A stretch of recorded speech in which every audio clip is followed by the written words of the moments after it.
So it's that time of the year and it's oil change time for all three of these beautiful dogs. So Hefty, Wildcat, and the Cummins are all getting an oil change.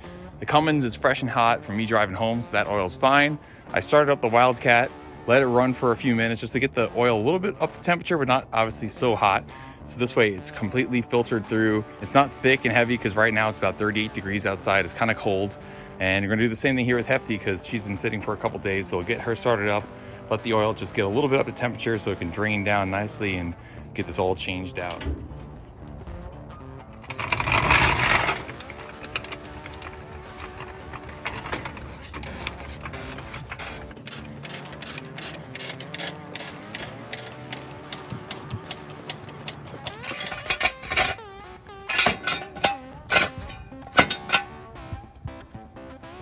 So for the Buick, I'm using a Napa Gold 1258. Wick's equivalent is a 51258, so pretty much same part numbers, about comparable. I like to usually use either Napa Gold or Wick's. Straight up old conventional 10W30 for the Wildcat and Hefty. For the Wildcat, it's a standard engine still, factory all original, so I don't do nothing too crazy with it. I'll add a couple drops of some Lucas Oil Zinc ZDP in there just to kind of help the cam out, even though some people say it's a little unnecessary. I don't care, I add a little bit in there. For Hefty, I'll do the same thing as well. Add a little bit of the zinc into that as well. All right, we're gonna lower down the Buick and take note of how much the front of the car flexes back down as it settles here onto the jack stands. You can kind of look along this body line and see the car doesn't flex as much as the unloading of the rear suspension, but just watch it, it's kind of cool. Coming down. Fully box frame car from Buick. So it's kind of cool. Looks pretty good under here still. This is on, I don't know if these came on all big Buick motors like this, but this is how my car has always been since I've had it. It's had this double drain plug where, you know, you've got the 11/16 going into the oil pan and then this 1/2 inch little bolt on the underside. So just kind of get her going. And then I'm just gonna hand loosen the rest of it because it's super easy. I always try and angle my hand away from it so this way it doesn't splash me too much. It drains really slow. It's a small port, so it's gonna take a few minutes to drain this thing out. I think it's about 5.5 or 6 quarts that this engine takes, so. I said screw it. For the sake of time, I also took out the other part of that drain plug because, yeah, it's just taking a while. It's cold, and I got 2 cars. I'll speed this thing up because it went to winter here way quick. All right, we're pretty much drained out. I went ahead and already cleaned up my drain plugs. So this way those are nice and ready to go back in. Let another couple drops come out and we'll wipe this thing down, put the plugs back in, and then we can drop our oil filter and then change that out, put new oil in. What else I like to do when I replace the oil filters is put the date and the mileage on it. And you guys can see I'm a really bad Buick dad in this one. It's been 2 years since I replaced this oil. It was 11 October 2020. The only thing I could say about it that I'm happy about is I've only put 2,000 miles on this car in 2 years. The thing you just saw in the last video hit 80,000 miles about a week or 2 ago. So I mean, 2,000 miles on this oil, you can see it's still pretty translucent, nice and clean still. I am not upset. I mean, ideally, yes, you want to change your oil every year just to get out contaminants and anything that's sitting in your oil, but it's not the worst thing in the world. At least, you know, this car is very mildly driven every year. Now I cheated a little bit and put a bit of extra oil in the top. And we're gonna watch it come out here in just a second and help drain out any little extra bit that's still here in the engine. It is just barely starting to come out right now. And you can see the pace of those 2 drops coming off are picking up. So it's just helping push out that last little extra bit sitting at the bottom of the pan. And you can see how nice and golden that is.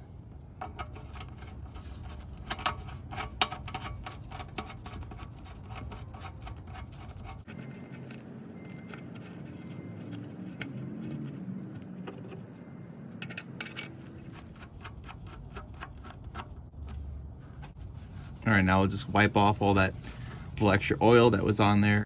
Now we'll just snug that up nice and good. Not overly tight. And the same thing here. Nice and snug. You don't want to overdo it. Strip these threads. And just about there.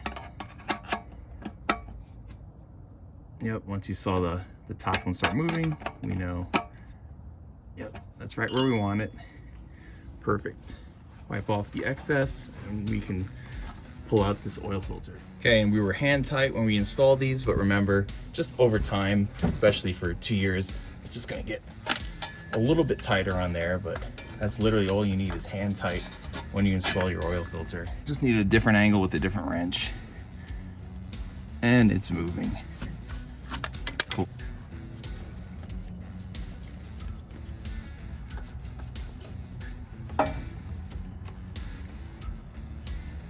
Gonna look at the oil coming out of it. Looks pretty clean.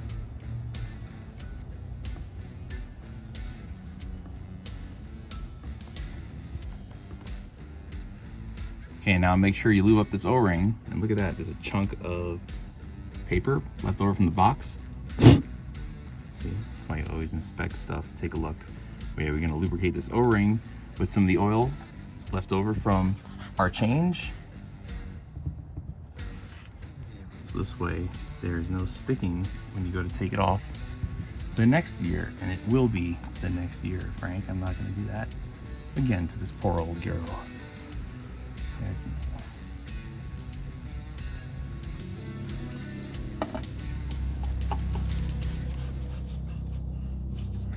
Okay, and there it is, hand tight.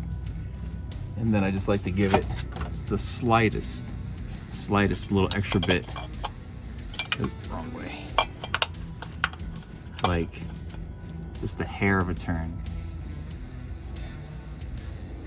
That's it. Notice how when I set it on here, I didn't set it flat so the gasket sealed and the oil couldn't drain out. I set it on one of these ridges so this way it could just still leak out and drain the rest of the oil. Normally I like to try and flex for you guys and do the precision pour, which is where I, lean the bottle of oil like this and just pour it right in. But with a fresh bottle like this and the valve cover location for the oil spout here on this nail head, I make a mess every time. And you know what? I'm gonna put my pride aside this one time for you guys and actually use the funnel and not make a huge mess all over the side of the valve cover and exhaust manifold. So we will do a not so precision pour. And we're still making a mess. Nice. That's what we're talking about.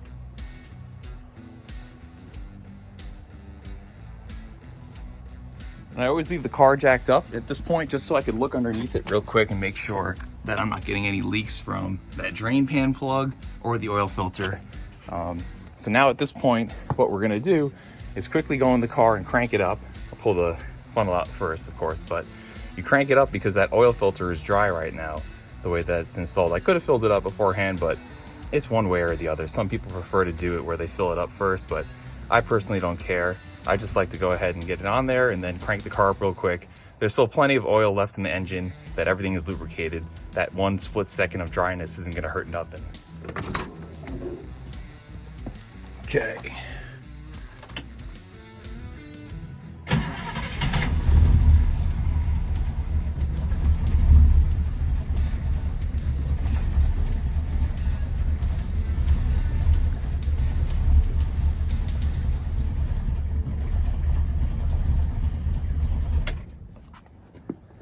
Okay, that's all we needed, just a little bit to get that oil. I come back here and I can verify we're not leaking at the oil filter. We're not leaking at our drain pan plug. That leak, as you guys saw before, was me failing miserably at my funnel. So now I'll put the car on level ground and then we can go ahead and get ourselves a reading on our dipstick.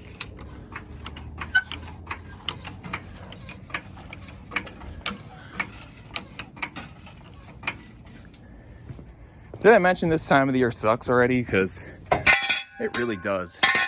It's like 5 o'clock and it's totally dark again. It's like, come on. Come on. All right, back down to the ground.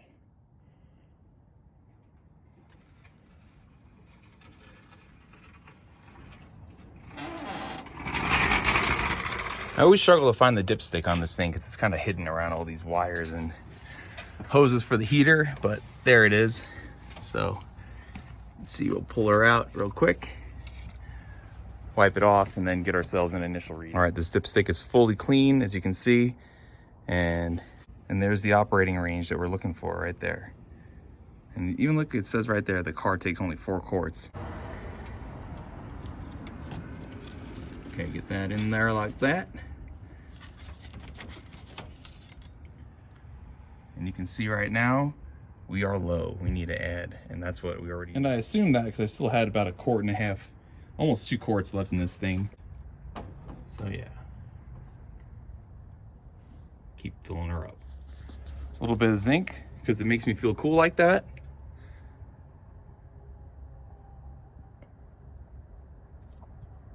Heck yeah. And we'll check our dipstick once again.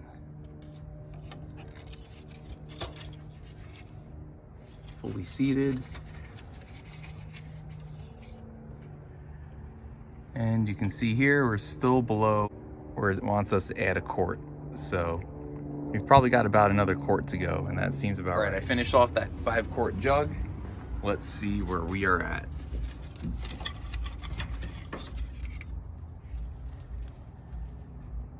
And you can see right there, we are just above the operating range.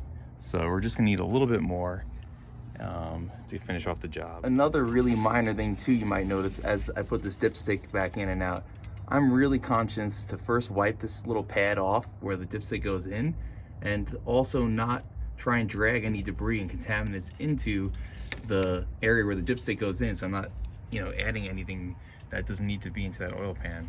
So just always try and keep it nice and clean.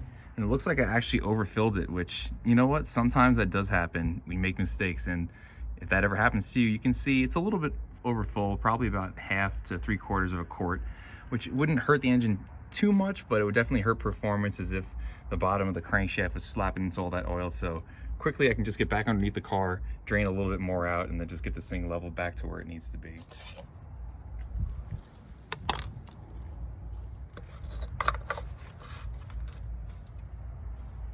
Back underneath, just letting out that little extra bit that we put in there too much. So just let this drain out here for a second, and then we'll be done. All right, we've drained it out.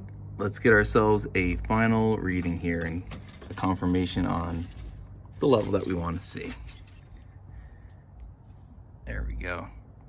Just above the operating area. I'm okay with that. And that'll pretty much mark off this oil change complete here for the Wildcat. Heck yeah, Wildcat down, truck and Hefty to go. And it's dark and it's cold. I still haven't figured out a bug going on here with the starter, so I still got to start it with the screwdriver, because when I put in that Coronet ignition system, it helped identify a voltage weakness that the car used to be starting with like less than 12 volts. So when I crank it like that right now, it doesn't even want to start. If you go over to the voltage regulator, you can check and see anywhere it's only coming through with about 9 volts, and it's not enough juice to get that new distributor going. So jumping across the terminal like this though, it gets it right up. And let's see if it'll go even without priming it. You guys just saw I didn't pump that pedal once. Oh. No way. No freaking way. I swear, I came home, changed out of my clothes. You guys just saw I opened that door. This car's been sitting for probably 2 weeks. Haven't primed it at all, and it cranks up like that. That is pretty freaking cool. Okay, let's do another one.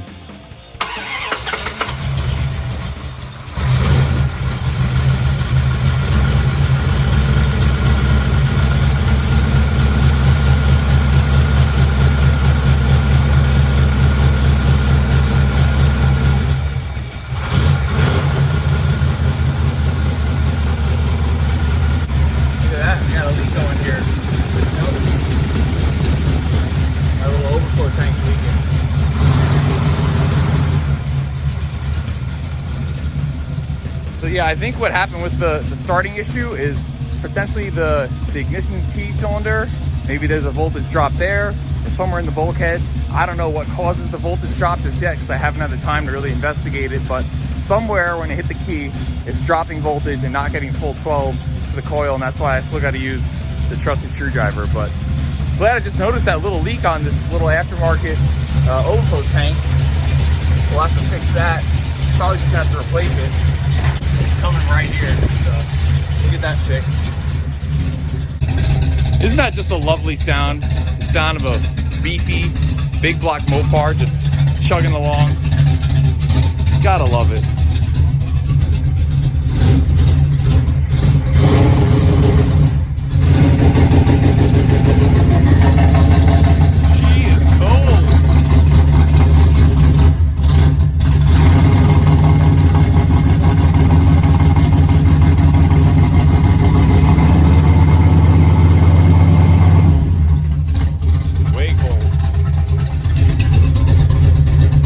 All right, that should be good enough to get a little bit more viscous and moving. And for my big block Mopar people out there, the Wix 51515, super easy to remember because it's just very repetitive. That oil filter right there is the longer, deeper size one, which that's not a Wix, that's actually a Motorcraft FL1A, which is a Ford. Don't hate on me too much for doing that, but it's a Ford. It's actually a pretty good filter though, but the same size that you see down there is what this Wix is. This is a Mopar brand, which I got too, but you can see it's a little bit shorter. And the 51258, I think, is the other number for the shorter one that fits the big block Mopar for 383 440s. But this is your key right here, your Wix 51515. That's the magic right there. Then yeah, here's the Lucas Sync additive that I'll put in there as well, just for the cam, a little extra protection. Okay, now for Hefty. Let's get this bad girl up in the air.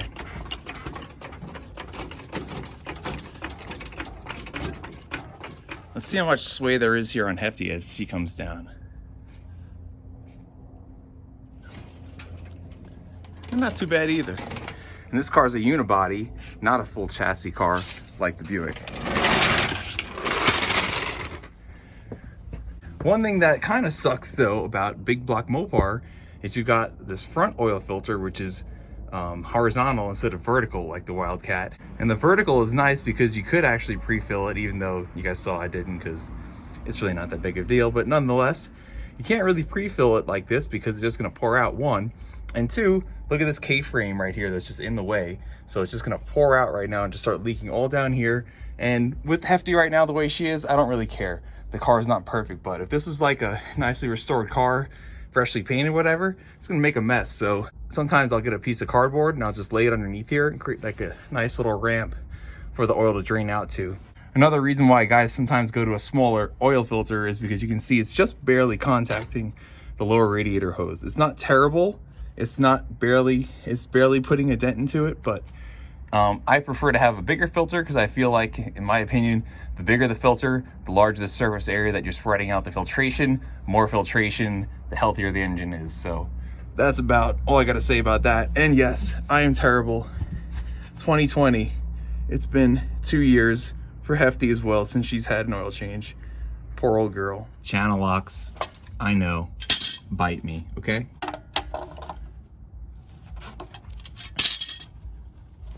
Not the end of the world.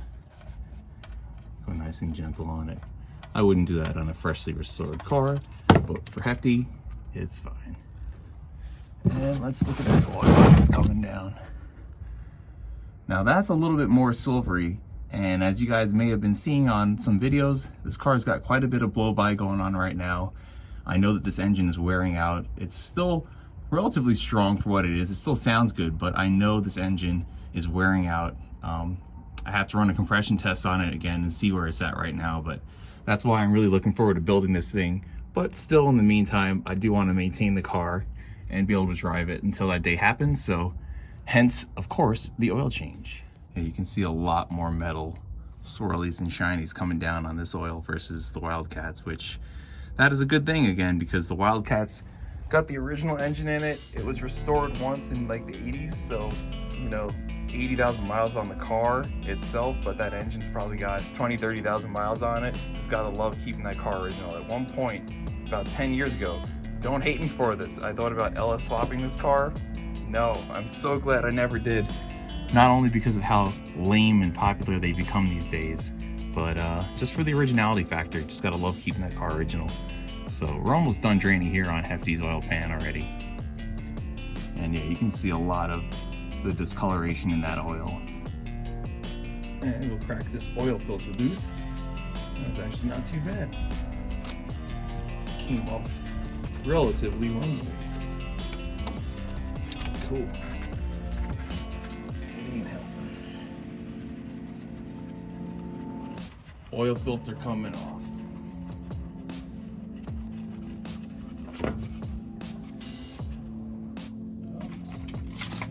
Drain it out the backside. Nice. See, that's the annoying part about this. There we go. Make our little ramp for it to go down.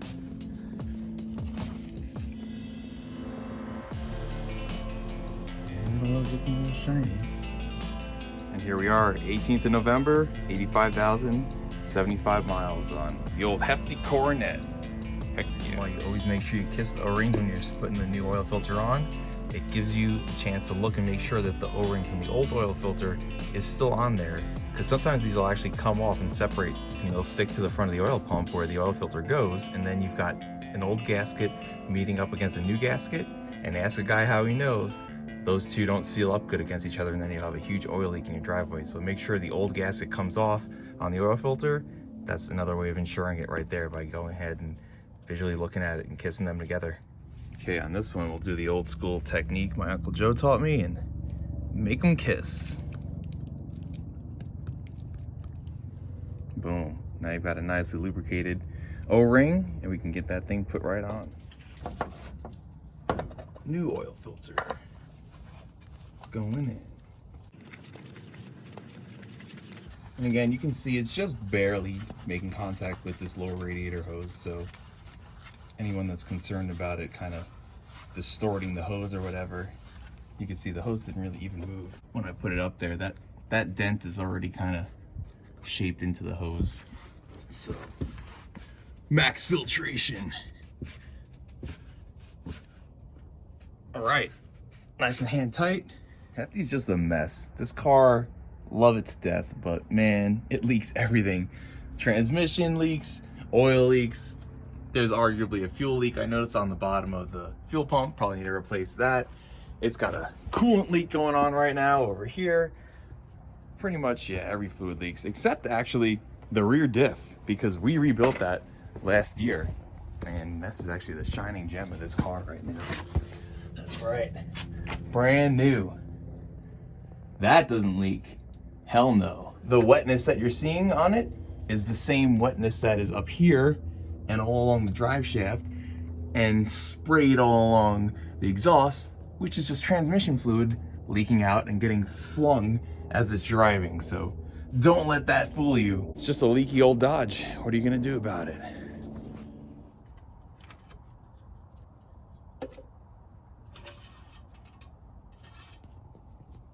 Getting the oil put in here, and it's hard to hold the phone and do both, so let's see if I can prop her up.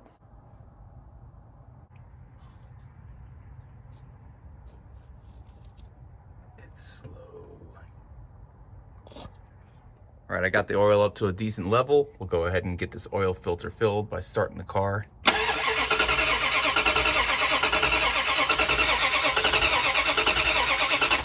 She's cold.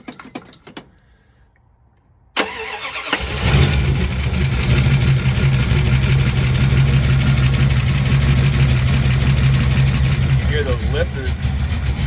There you go. Took a second to get some oil going around. And the Lucas oil, again, protects the engine with flat tappet lifters, and that's certainly what Hefty has. Still a flat tappet cam. Oh man, it's so cold. It's like syrup.